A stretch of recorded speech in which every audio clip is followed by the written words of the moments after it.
I'm a male and of African descent. Is PRP and ACell what I need for my thinning hair caused by hair dye? All hair on my crown area is thinned as a result of abuse. I've used hair dye for over 10 years, and after my hair started shedding, while combing, I shaved all off. Since then, the crown area remained thinned. I heard about PRP and ACell.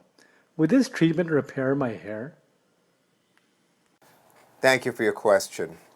You state in your question that you're a male of African descent who is connecting the use of hair dye for more than 10 years as a cause of your hair loss. And you say that once you noticed your hair was thinning, you shaved your head and you noticed that the hair in the crown area is thin. And you're asking specifically whether PRP and ACell will be of benefit. I can certainly assist you with this question. A little bit of background. I'm a board-certified cosmetic surgeon and fellowship-trained oculofacial plastic and reconstructive surgeon. I've been in practice in Manhattan and Long Island for over 20 years. Hair transplant and non-surgical hair loss treatment is a large part of what I do in my practice. In fact, I'm the founder of TrichoStem Hair Regeneration Centers, a system we developed in our practice over several years as a non-surgical treatment for pattern loss affecting both men and women. People come to our practice from all over the world for this treatment, so I think I can give you some guidance as to how I assess people like yourself in my practice. Now, in the absence of you submitting any photos, I can at least appreciate your issue because you are essentially connecting hair dyeing with hair loss.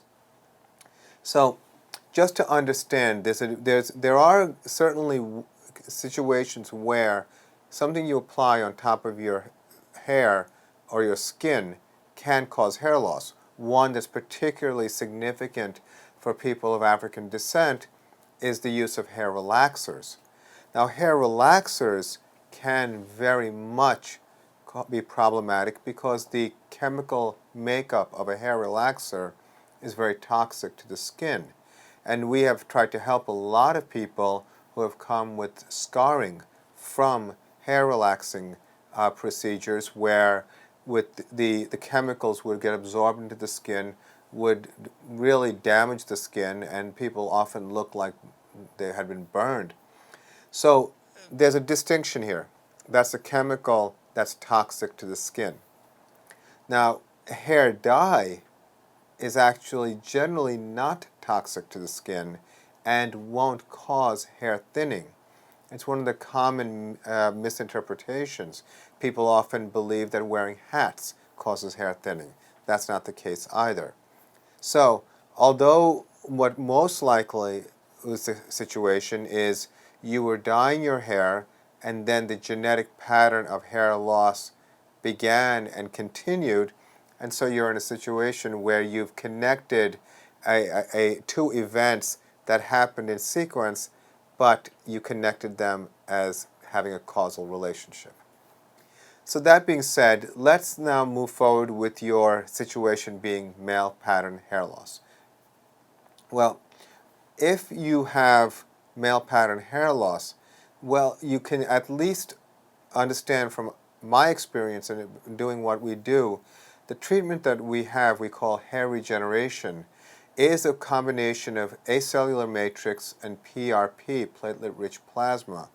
Now, this combination was developed when the application was being used for hair transplant, to help hair transplant heal better. A side effect was that thinning hair became thicker.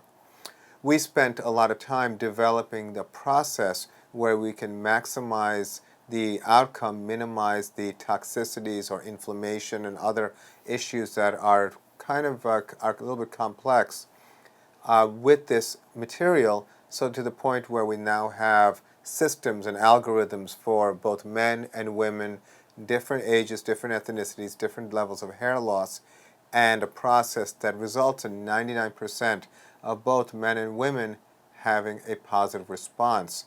In other words, they stop losing hair, there is reactivation of hair that was not growing, as well as the restoration of thinning hair that is shed and then thicker hairs grow in. So another thing to at least understand in the context of your situation is, in terms of the medical options, you have the option of using finasteride or Rogaine, but these drugs have their limitations, and in our practice, it happened to coincide with a lot of the fears related to finasteride, where people came to us because we offered something that didn't require the support of a separate medication or ongoing treatment.